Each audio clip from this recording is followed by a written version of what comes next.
Well, a lot of people that aren't exposed to domestic violence are very shocked to find out that, uh, this goes on. I grew up in a domestically violent home.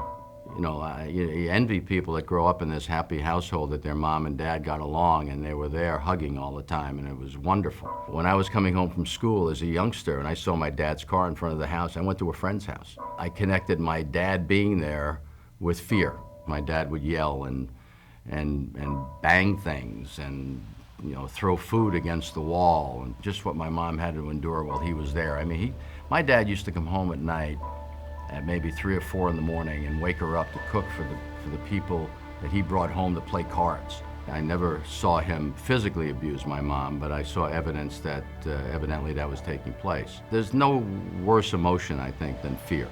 And you hear yelling through the walls, and it's a helpless feeling. I was never abused, but the fear that it created in my life is something that I'll never forget.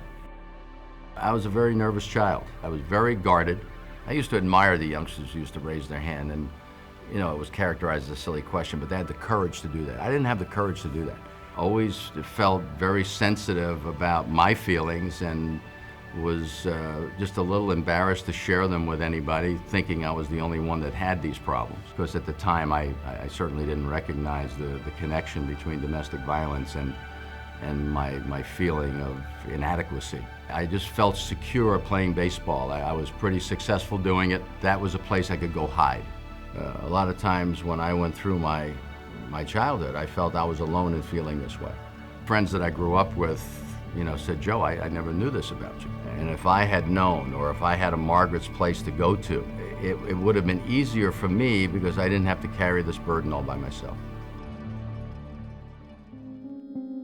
When we first started the Safe at Home Foundation, we went into a middle school, and I explained that I grew up in this violent home, and my dad was abusive to my mom, and I looked up, and there were probably 6 or 8 youngsters that were just shaking their head like this, evidently because they were experiencing the same thing. If the youngsters understand that the way to treat people is the way you want to be treated, that violence, control, any kind of verbal abuse is wrong, we could change things. Growing up, I thought my mom's job was to be there for me. I'd come home from school, she was there. I come home from playing ball, she was there. There was food on the table, there was a hug, there was warmness. I just felt that I wanted other children to benefit from what I benefited from with my mom. My mom's name was Margaret, and we created Margaret's Place. We provide a counselor, provide a safe haven if that child wants to go into this room and read a book or play a game. Now, I'm very proud to say we have 10 Margaret's Places. And I think what we want to get across, among other things, is the fact that you're not alone. A lot of people equate making a lot of money with success.